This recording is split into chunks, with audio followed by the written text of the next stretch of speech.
Welcome to the Dream Journal. From the studios of KSQD in Santa Cruz, the Dream Journal is a weekly show where we explore the power of nighttime dreams through conversations with dream experts and with you.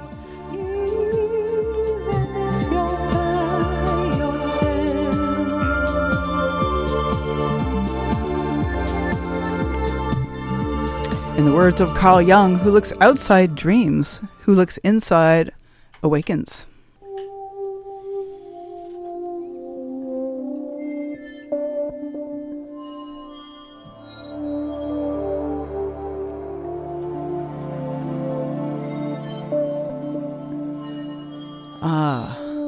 Mezzanines.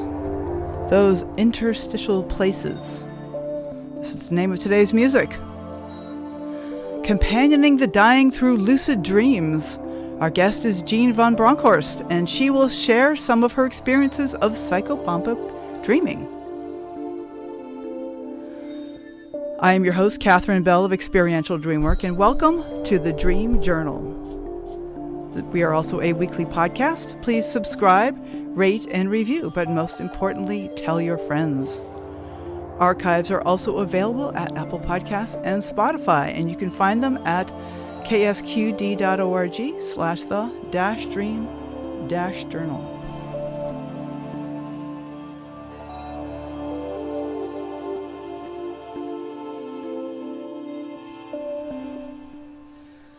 All right. Share my dream homework. So, it's funny, homework. It's like a chore. Sounds like a chore, doesn't it? But there's something, there was a dream where I had thought that my dog had died, and it was really shocking and sad. And yet when I went back and read over the dream, there was no evidence that the dog had died. So it's interesting. I had this huge grief response, and in fact, I woke up and went back to sleep, and then I was having tremendous amount of grief for my dog, and yet the dog was there comforting me, and I didn't see this as anything weird. I didn't see that was anything strange at all about that. Yeah, so there's just something about like really staying with the content of the dream. I guess there's something that I'm grieving, and it's not the dog. Dog's fine. But there's something about the feeling of the dream. And so it's just a good reminder for me to go back and look at what I actually wrote about the dream, the actual content, and not stay with what my impressions of the dream are, because sometimes I get lost in this thing. I've noticed this actually when I go back and read dreams even from years ago. I may remember certain details of the dreams, and then I've forgotten some really key things that I get kind of hooked into the things that I am most comfortable with. So, a caution. Jeanne van Bronkhorst has graduate degrees in clinical psychology and in social work. She worked with people in hospice care for 10 years, and her interest in end-of-life care began in childhood, when she occasionally dreamed of helping people who were dying. Now she's on the board of the IASD and writes books about end-of-life and about end-of-life dreams and grief dreams. And you can look up her information at jeannevanbronkhorst.com. Jeanne is spelled Geanne and VAN. And then Bronkhorst, Bronkho, O, and then another O, vanbronkhorst.com. Whew. So, Jeanne, I've gotten to spend... a long one. It is a long one. It is. It's good, though. I've met Jeanne a couple of times over the years through the IASD, which is the International Association for the Study of Dreams, if you're a dream enthusiast. Yeah, I highly recommend you check it out. Lots of interesting programs and conferences. And Jeanne's just kind of, I was going to say, bubbled her way into my life. There's something about that Jeanne that is really, I feel really connected to from the very first time we met. And last year at the Tucson IASD conference, she gave a talk, which I want to highlight. And I know it was a year ago. It takes us a little while to get organized sometimes. But this whole concept of this experience is that she has had about companioning the dying. And It's just in her dreams, in your lucid dreams in particular. And though they're not always lucid, is that right, Jeanne? There's kind of a mix? When I first started, they were all like hyper-lucid.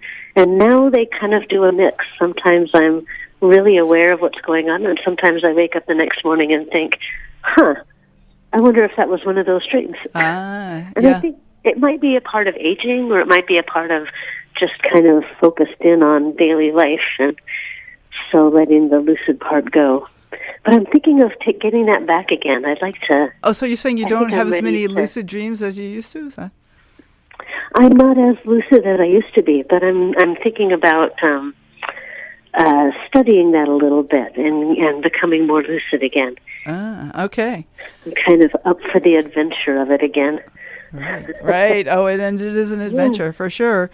So, but these dreams were happening. These things of these moments of companioning the dying happened long before you were really paying much attention to your dreams, right? When you were young. It's true. I was really young. I was probably, I would say 9 or 10 when I first started having dreams where I was in a classroom and because of course I was 9 or 10, so everything's a classroom. Right. But we were practicing dream skills, like practicing flying and practicing taking a dream landscape and turning it into a different landscape, and practicing changing in our forms into the forms of different things. And it was just really fun. And there were other people there. There were other students and people I got to know a little bit. It felt like very odd dreams, but really fun and private, like my little treasure. But when I was 12, it really changed. And I stopped having classroom dreams, and I started having, like, in-the-field dreams. In a way, it kind of reminded me of, later when I became a social worker, they reminded me of being a brand new therapist and having a mentor who was aware of what I was doing with this person in front of me, but it was all for the benefit of the other person. So when I was 12, I had this dream. I woke up and I was lucid. I was aware of lying on my back but kind of floating in the air, and it felt like I was someplace that I didn't, that wasn't really a part of my imagination. It looked, now I would say it looked like a hospital, and this man leaned over me and he was crying. He was kind of leaking. And as a 12-year-old, I was used to wailing, right? When I cry, you sob, you wail. But right. He was just kind of leaking. And I noticed he was looking down, but he wasn't looking at me. He was looking through me to someone lying on a bed right below me. And as I realized that person, that woman, kind of yanked herself up out of her body and onto mine. And all of a sudden we were falling down this long, dark shaft, and she was screaming and I was screaming, and there was just pure terror. And then in the back of my mind, or the back of my dream, I heard my dream teacher say, "Okay, so whose fear is this?" And I realized that it wasn't my fear. I was terrified of the woman, but the woman had all the fear, had all the big fear. When I realized that, we slowed down. And the dream teacher said, "Yes, so what else slows down a fall?" And I was 12, and I thought, Mary Poppins slows down a fall. So I imagined an umbrella, and the umbrella went up, and the shaft got larger and more expansive, and we slowed down, and I just had this kind of rush of victory, like, "Ooh, I get this. And the teacher said, "What else slows down a fall?" And I thought, a parachute. And so I imagined a parachute, and the shaft went away, and we were in this beautiful blue sky with a bright yellow sunshine, and we were just drifting down together. And as she stopped panicking, she looked around, kind of untangled herself, and these people were on the ground, like looking up, waiting to welcome her. And as she leaned down to them, I realized, I kind of knew, but I realized that when she hit the ground, she would be dead, that would be the end of her life. And so I yanked myself back up to my body, and into my bed and into my house. Well, okay, woke yourself right up, huh? Heard, oh my God! The last thing I heard was my dream teacher saying, "Good job, good job." So you really softened her fall, like the fall she was going through, the dying that she was doing was just happening too fast or something, or. Wow. I think so. I think she was afraid. Yeah. Her fear made us fall. Mm-hmm. And as I slowed us down, it also calmed her. So it was like the emotions and the actions were intertwined. So instead of asking her not to feel afraid, I slowed down the fall, which did help her feel more calm, which slowed us down more. Ah. It's right, that right. funny way that dreams use the action and the emotion all intertwined together. They do. And the man that was leaking was somebody by the bedside, I suppose? I think he was. I think he was her husband. Yeah. I don't know. I didn't spend much time looking at him. Like, he's older than my oldest brother. He's younger than my father. Right. I'm really interested this is. Right. Right, and it was, and yet you knew intuitively that what was going on, and that she was dying, and that as soon as she touched the ground, she would pass away, and you knew you didn't want to be part of that. You're like, not yet, not yet, not yet, exactly. Mm-hmm. Oh my goodness! Right, but it took me a couple of years. I didn't really have anyone to talk to about it. I'm sure. And so I was just using my 12-year-old brain to try and sort it out, which, I didn't get very far. Right.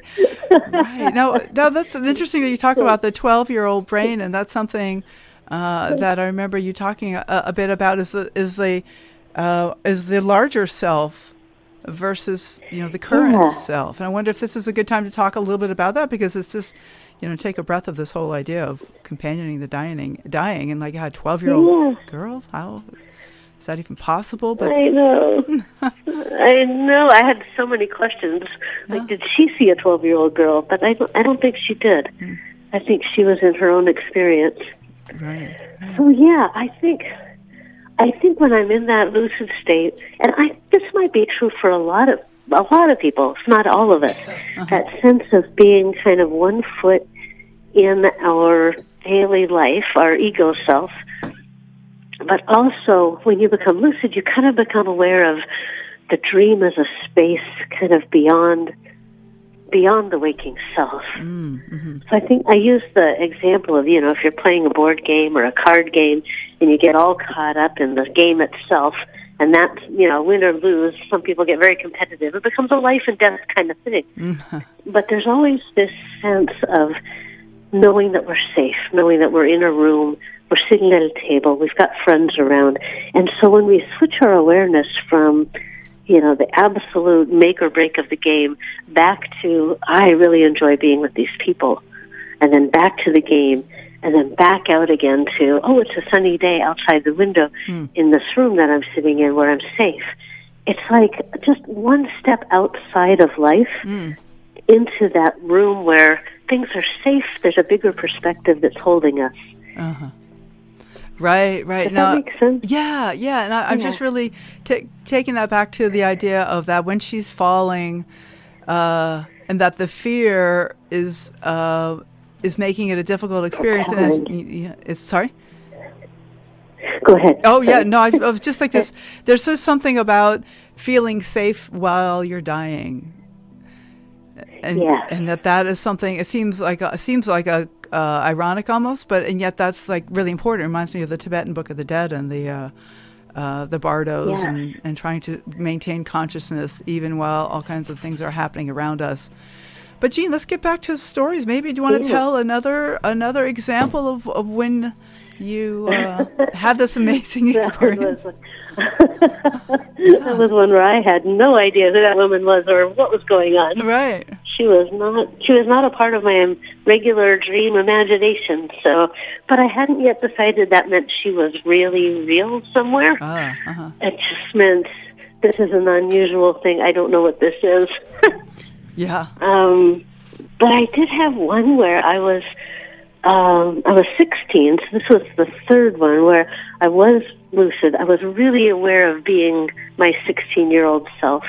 so I wasn't in a bigger space, and I was driving the car, the family car, and a man was in the car who kept kind of turning into my mother and then turning into a man who looked like my mother, and he was very angry, and he wanted me to drive him all the way across the bridge. And we were driving through this very gray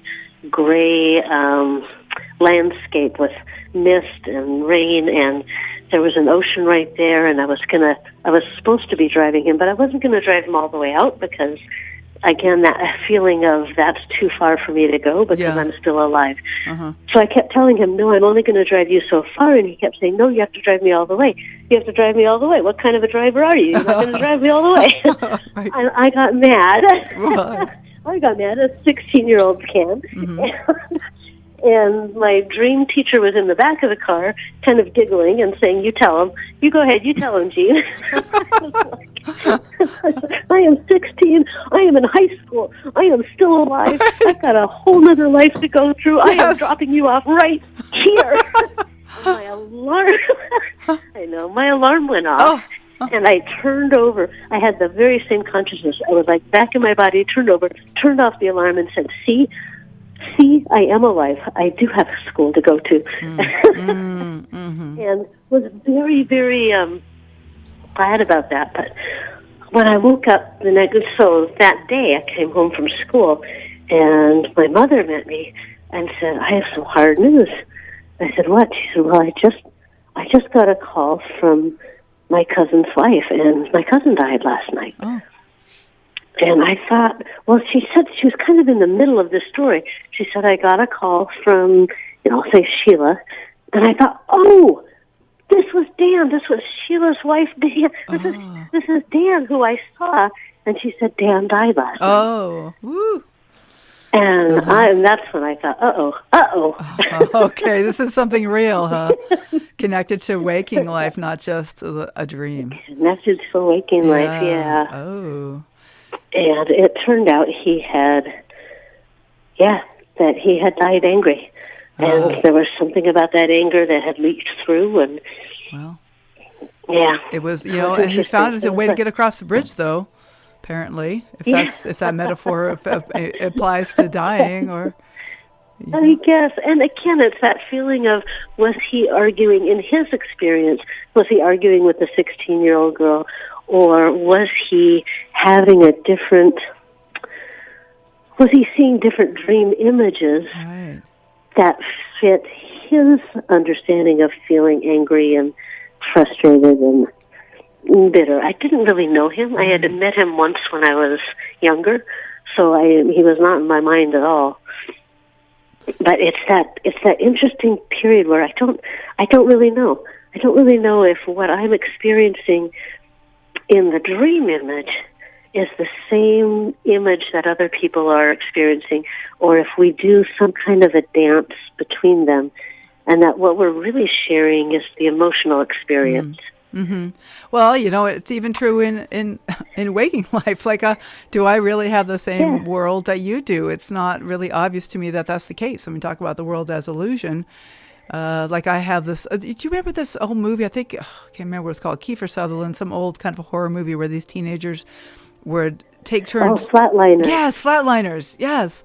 And they would take turns dying, and I forget how they got back to life, but each one when they died had have an afterlife experience, which was totally appropriate for their own metaphor, but was very different from each other's. And that's, of course, our dreams are that way, and perhaps, like, how do we even know in any of these circumstances? Exactly. Yeah. Uh-huh. It feels like, in some way, we're having a non-physical experience for the first time. When we're dying, we are becoming non-physical. We are physical beings, and so those dreaming skills can help us pull up images and landscapes and situations that help us understand and reflect a non-physical experience in physical terms. Well, of course, dreams themselves are also non-physical experiences.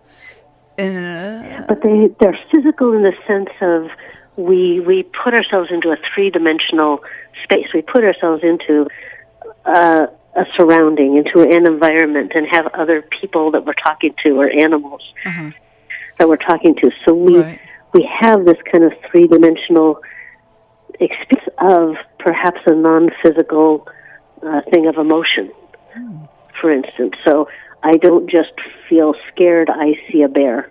Yeah. Or I get chased by a monster. Right. And how is that? So is that similar then to the dying experience as well?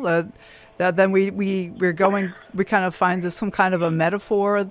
Something I've heard you say about like the man on the bridge, that was kind of his metaphor, and the woman falling, and various like the men on a ship, on a sailing ship. That these are kind of the square dancing. There's these meaningful metaphors that people experience.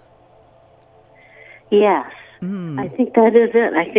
I think we kind of, and from my work in hospice, I've looked at dreams of the dying, and there is that sense of the dreams becoming more vivid and more hopeful as people get closer to dying. And people will dream not of reaching a place of non-physical, but they'll dream of a bridge or a path or a mountain or a crossing where people are on the other side ready to meet them, where people are helping them. Right. They will have visions of the people who have died before coming back to be with them. And so these visions are so often filled with kind of a hope and a calm and a peacefulness. And what they have found in the research is that when people have these experiences, when they talk about these experiences, they have a much more peaceful dying. Yeah. They need less pain medication. They need less anxiety medication. They have less moaning and grimacing and ending badly. The dreams help us know how to go forward into something rather than feeling like we're ending something. And that, I think, makes all the difference. Right. So there's people welcoming the dying person, like the people who've already died, their loved ones, and yet here are you, and there's someone there to help. Yeah. So it's interesting because then here's you on and others presumably are doing this as well, who are having dreams of helping people, people who are alive, helping people die from this side, and then there's people who have already died, perhaps helping the dying person from the other side, like welcoming them across. There's both. It seems like there's both. Yeah, I think so. Yeah, there's a man who studied this, last name of Kelleher, and he was talking about when he looked around the world, cultures like ours, Western cultures and some Eastern cultures, where light and dark are shown as enlightenment, where light is seen as kind of an insight and enlightenment and kind of the other side, and dark is seen as fear. We tend to have metaphors of tunnels or shafts, or the sense of there's a darkness and then there's a sunshine, there's a lightness to it. But in cultures that don't have that metaphor, that don't experience the world in that way, they don't see shafts or darkness or tunnels or light. But what they all do is they all have somebody there to help. Okay. So the going into the light is not universal, but the having help is universal. Is that what you're saying? That's what I'm saying. Isn't that interesting? It is. Tell me this man's name again. Kelleher? How do you spell that? His last name is Kelleher. Kelleheare. I can see the book in my imagination, but of course the book is packed because I just moved. Right. So I can't tell you. It might be Alan. I could look it up, but yeah. Okay. Well, I'll look it up and put it on the episode page so that people can take a look at that. His book is called Experiences Near Death. So he's talking about, he's kind of playing on the near-death experience and saying, well, let's just start with the experiences near death. And that was a really interesting piece for me, that everybody has this sense of still being, even though they know their body has died, and they all have this sense of somebody there to help them. So I don't know where this is all coming from. I don't know why I would be involved. Right. Especially with people I don't know. It's like I don't know, and I think by the time I was in college, I had a mantra going. I would sigh and say, I don't know. I don't know. I just don't know. It's a good mantra. It's going to be very useful mantra. And, it's just like open to the mystery. I just don't know. Yeah. Because I've heard a lot of people don't know. Yeah. Well, that's, the total arc of the great mystery. I mean, what really happens when we die is a huge mystery. And, we can go up to the edge of it. And it's interesting to have this connection between dreaming and dying. And of course, that's the Tibetan tradition, that when you're practicing in your dreams, that you're really practicing for dying. And I've always wondered, why is that necessarily so? But this is just another piece in the puzzle, another bit of. And I just wanted to. It certainly gave me a. Yeah. No, go ahead, please. I was going to say, it certainly gave me a lifetime practice that I have used, which is when I'm reading, because I love to read, I love to get involved in stories and get lost in the stories. But what I will do is I will pull my attention back to the room. And it'll be like, okay, so I'm lost in a story, but I'm also safe in a room.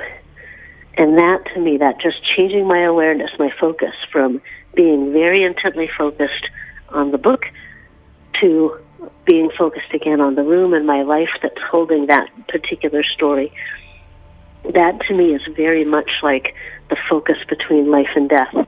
That we're focused on this life. It's life and death. It matters. It's important. And the more we focus on it, the more vivid and compelling it can be. And at some point, we shift our focus. And we realize all this time, we've been in a space that can hold this life as one life. Wow. Well, then, of course, that implies that the other life is here at the same time, or the other experience, just like it does. Yeah, we can dip in and out of that. I think we dip in and out of that in our dreams. Apparently, there's some way. And people talk about out-of-body experiences, and I've even had some waking experiences of. We can't get into that now. But there's like some weirdest way. And we need to take a short break, but I want to. We'll come right back. I have many questions, but one of the things that I wanted to talk about after the break is that this doesn't only happen in your dreams. That you had at least one experience where it was awakened in a meditative state when you're with a yes, and so that there's. This is really maybe accessible in so many more ways than we think. Yes. So that's what I think too. Yeah, good, absolutely. We'll talk more in just a few minutes. This is Jeanne van Bronkhorst, and her her webpage is jeannevanbronkhorst.com. JeanneVanBronkhorst, JeannevanBronkhorst.com, and we're talking about end of life. We're talking about dreams. We'll probably get a little bit into grief dreams and visitation dreams as well, since Jeanne is hospice, worked with hospice for many years. And this is the Dream Journal.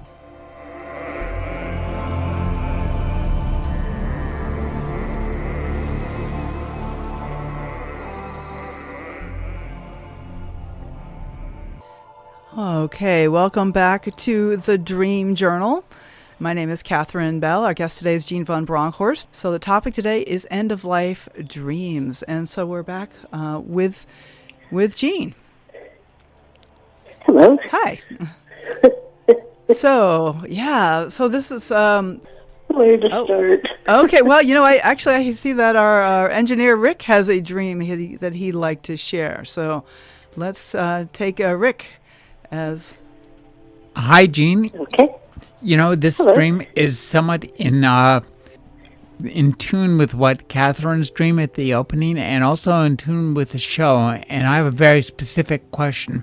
Normally, my dreams are fairly dull. It's just me walking around a city that I'm supposed to know, but I don't. And I just look around and go, well, what the heck? And I had one of those dreams, and I woke up from that dream, and then I went back to sleep. And once again, I'm walking around the city, but I'm walking my two dogs. I have two pugs. They're both elderly dogs. Dogs do resemble their owners. And so the we were coming to some bushes. Pugs just love to smell everything. And so the female was up front, around the front of where the bush stem was, and kind of under the bush. And the male was behind me slightly and on the other side of the bush. And they were both smelling. Was kind of looking around, letting them do their thing. And all of a sudden, the female starts to make a really strange sound. I'd never heard it before, like a tittering. So I pull her out, and I see she's kind of bloody, like something's clawed her. And I realize that something's wrong, because then I hear another sound, which I can't really describe, from the male, and I try to turn around to look at him. I see under the bush, behind the bush, is crouching like a 5-foot mountain lion. Oh. It's very large.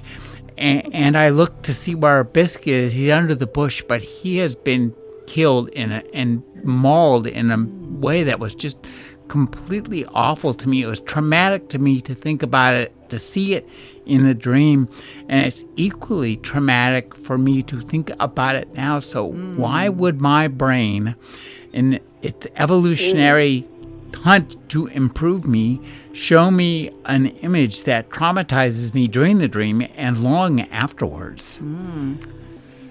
Yes, indeed, Rick. Thank you. You know, it's a big question. You know, Jeanne, if I could just say that there's a phrase that pops up to me, is that we always joke about this in my dream groups: death in the dream world. This is like become like a kind of death in the dream. Yeah. Like it's often, Yes. you know, it's painful and scary, and yet somehow it's often good. Like what? Huh? So Yeah. I wonder if you have any. That's what I was thinking too. Yeah. I was thinking about Jeremy Taylor Yeah. talking about dreams having so many different levels to them, and death in particular having so many different levels to them. The thing about dreams at the end of life is that they don't often talk about the death of. They're not often about dying. They're often about moving forward. But what your dream is a dream about someone important to you, a piece of you, about your pets, your beloved pets who resemble you in some way. I'm not going to get into that because I haven't seen you. But it feels like there's something threatening or something that is asking you to change or asking you to make a huge life change. Would be my first impression of it, because I think that dying in dreams is often about metamorphosis and transformation, and that challenge of something has to change, but in order for something to change, something in me has to die in order to get to that new life. But that's just a very quick little.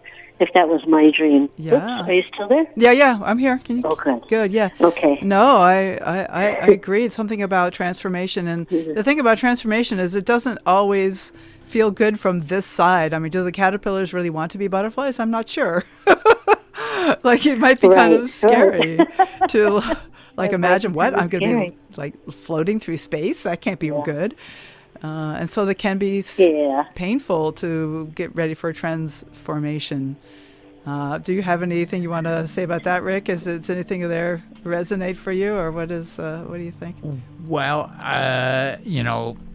there are always opportunities for vast and swift change in one's life, and I may or may not be in the midst of any of those things, but I will keep an eye out and keep that in mind, and basically trying to, turn the focus to a very soft blur as regards to the image in the dream, because it was particularly vivid. I woke up and I was just crying out in anguish for a couple of minutes until I completely woke up, and then I made sure I was completely awake, really so I didn't plunge back into the dream. Right. Well, we always hope such dreams are not precognitive. So that's Look out for mountain lions, I guess. Well, maybe the other thing, a little note from Tony Russomano, is maybe it was too much stuffed cabbage before bedtime. That's also a possibility. I'm wondering if I have another. Do you have anything else you want to add about that, Jeanne? Otherwise, I have another question over here. No, that's good. Okay. Yeah. So we have a question from Max Deaton in the studio. and who is sitting here with me. And he has been listening. He's my husband, for so many of you probably know. And he has a question for you, Jeanne. Okay. You're dropping pretty deeply into other people's psyche with these metaphors of the death landscape that you're seeing. Yes. How integrated are you when you do you hit the ground running or do you drop in there, look around and go, what the heck? So I think that first story I told when I was 12 was definitely a what the heck. I don't know what I'm doing. But after that I felt really confident and like I had been doing it for a while. So the second one I had when I was like 2 years later, so 14 or so, I was feeling at the top of my game, as they say. Uh-huh. And I want to go back to the story of the woman. Well, you had the question about doing this when awake, and I think part of what happened in the dreams is that I was learning how to kind of be with someone, understand what their metaphor was, and then use my dreaming muscles to kind of boost out from the emotion to the actual landscape, to actually put in place. So it was kind of this combination between my imagination and their imagination. And that's kind of how I want to talk about it. So the one that happened when I was in my 50s, so, it wasn't that long ago. Mm-hmm. And I was sitting beside the bed of someone who was dying, a woman who was elderly and was alone. And so this is in waking life, and she was gasping and clutching and generally in that last throes, but really uncomfortable and fearful. And so I sat at the end of her bed. I sat in a chair. I wasn't touching her. And what I did was I closed my eyes and I imagined myself into kind of a gray room with nothing going on, just kind of giving myself a mental clearing. And as I sat there, I started to hear music. And then gradually what came out was I was in a little town, and we were by the seaside, and it was a beautiful day, and there was a band, like a high school band, getting ready to do a parade, and they were warming up, and there were all these people lined up. And I'm sitting in the chair, I'm imagining all this, and hearing the woman gasp behind me. And then this woman came dancing up to me. She was in her early 30s, and she had long dark hair, and it was in a braid. And I knew that it was the woman who was in the bed. But in my imagination, she was now young, she was vital, she had this red dress on. And she looked at me, she was like, I've always loved parades. And I said, I know, because at that point I did know. And I said, I think they're here for you. And she kind of looked out, and the parade was lined with people that she knew and she loved, and I could feel her kind of leaning forward, and I could hear the woman in the bed gasping, and I smiled at her and said, at this point you probably don't even need to breathe. And she smiled with this recognition, and the woman in the bed stopped breathing in that instant. Wow. And I just held this imaginal space and watched the young woman kind of go forward and start to greet people, and the band played, and they marched behind her, and it was just one of the most beautiful things. Wow. And it was just, and you were just felt, meditating with her, so you're awake at the time. Right? Yeah, yeah. And then I just sat there. I didn't go tell the nurse. The nurse came in eventually and realized what had happened, and I spent the next hour just kind of holding that space, but going about my job. But at that point I was just like folding clothes. I didn't see anybody. I was just trying to hold that space for a little while for her. Yeah. So it was like a blending of my imagination with her imagination. She loved parades. I was seeing a parade that was very reminiscent to my childhood little town growing up. So I was seeing the ocean. Was she seeing the ocean? I don't know. But whatever that was, it gave her just enough calm to move forward. Wow, that's amazing experience. Max, did you have a follow-up there? Just a question, sort of statement thing. So you're having a common daydream with the woman who is dying? Apparently. Yeah. Wow. Yeah. I can remember I It was was volunteer for beautiful. hospice for a few years as well, and I can remember those moments dying. One woman in particular was same thing, really, really restless, having trouble breathing, and I didn't know what to do. You know, you don't know, you never know. But Yeah. it's You don't know what to do No. often. I wouldn't say I've done that very often. I think it was one time. I had a lack of self-consciousness, which really helped. But often, we feel self-conscious and like, what can I do? And, what is it? What is my job here? And so we're kind of fumbling around. right. But I've done a lot of fumbling in my life. Yeah, well, oh, we all But do. somehow this time of course, it's just part of being.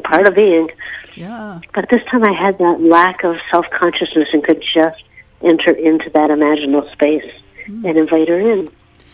So, Jeanne, Yeah. I understand that you're currently working on a book about exploring how we can remain emotionally connected to each other through the end of life, and I would love to talk with you about that a little bit. I know you're in the process, but my father is actually turned 90 in February, and his health he's declining, and he has episodes, and he's with my mother's taking care of him in Massachusetts, but it's a concern of mine. I like, how do we stay emotionally connected with our loved ones? And I call them on the phone, and we don't know what to say to each other sometimes, and I wonder if you could say a little bit about that. Yeah, that's really hard, isn't it? Mm-hmm. Because it really depends on what he is most needing. Yeah. What he is, if he's wanting to talk or not talk. So it's finding a way to be where they are and not ask them to be where you are, which is really hard because we often, especially with parents, we want them to say more than maybe they want to say. Yeah. Or if we're with people who don't usually talk, then we can end up feeling like we didn't get everything we wanted said. And that's really hard. And I guess for me, it's partly the dreaming has helped.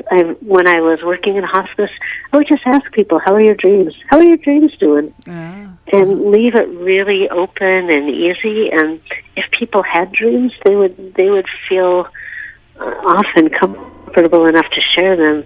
And those dreams then could become a way to talk about what's happening without it feeling too close.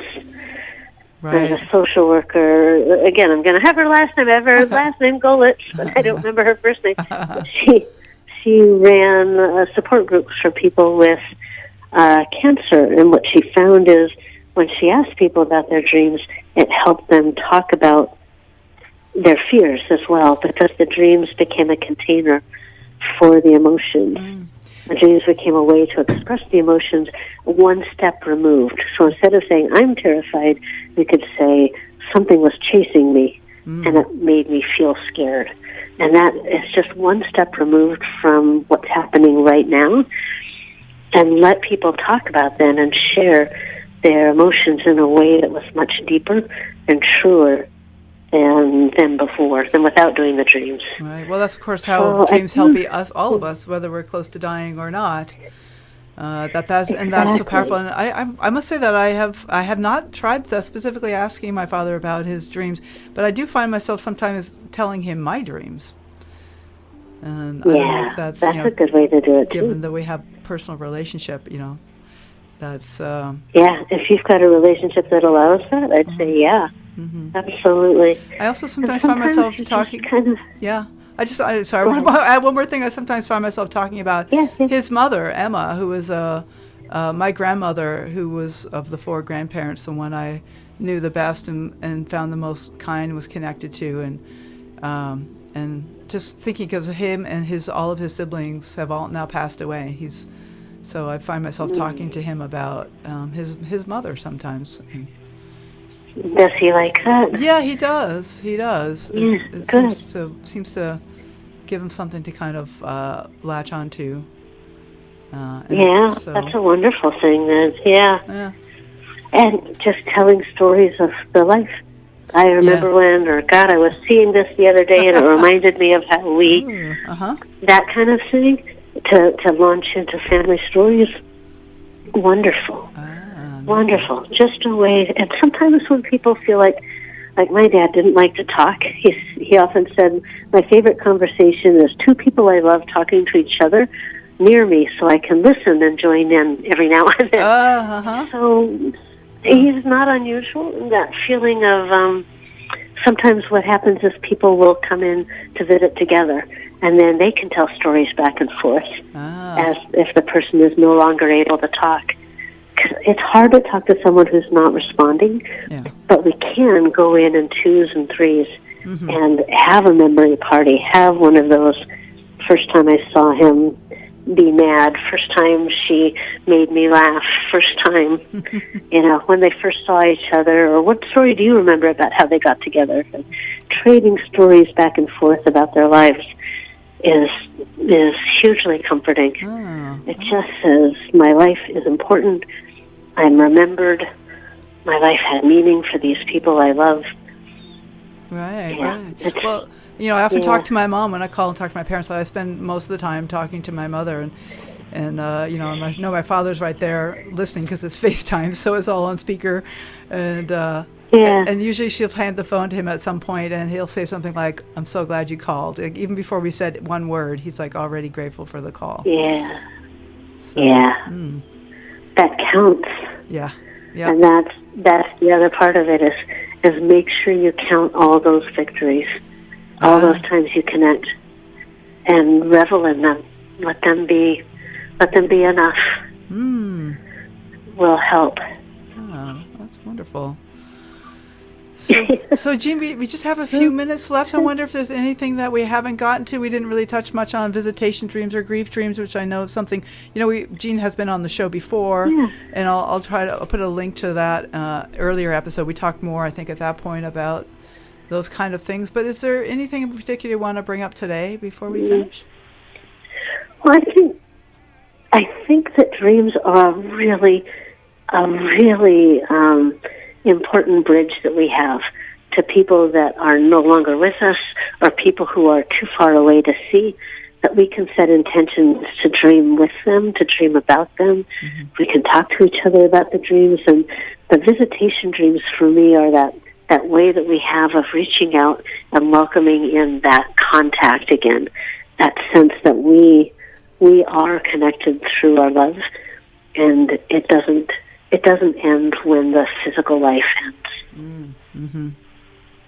And that's true with grief dreams too. Grief dreams are a little different in that they're often us working out our complex emotional relationships and the complex feelings that come with grief. Equally important, less about them and more about us. Right. Figuring out how to live on with their absence. Right. That also deserves a lot of attention. Yeah, absolutely.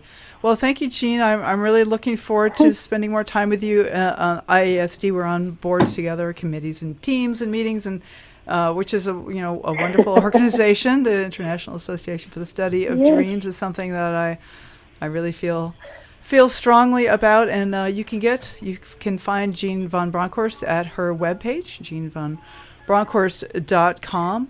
And just, do you have any, one last thought? Anything that you want to? Anything else? How much time do I have? About 30 seconds. I just think dreams are such an amazing tool that we just have overlooked for too long. Yeah. That they can be a guide, they can be an opening to these mysteries, they can be a comfort, they can be a challenge, and I think they really do. At least for me, they've led to a really good life, which I am so grateful for. Absolutely. But we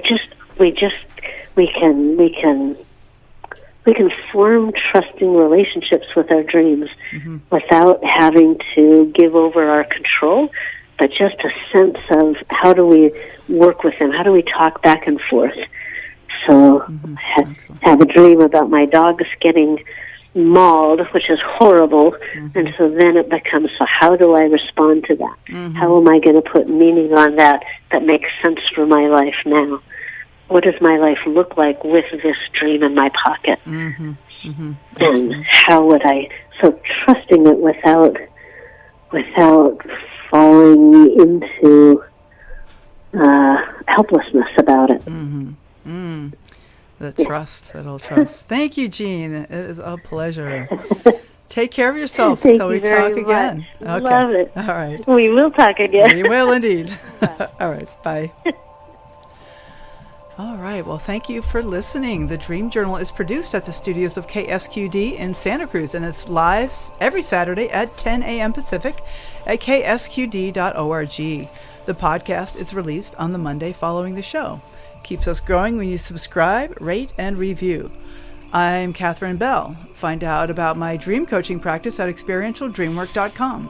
You can email me at catherine@ksqd.org, katherine@ksqd.org. You can follow Experiential Dreamwork on Facebook and Instagram to find out about upcoming shows. I'd like to thank Rick Kleffel, engineer and music creator. You can find the ambient music at pandemia.com. I'd like to thank Tony Rissamato, Eva Milady, Rick Kleffel. The intro music is Water Over Stones, and the outro music is Everything. Tomorrow morning when you wake up, take a minute to write down your dream and bring it to the next Dream Journal.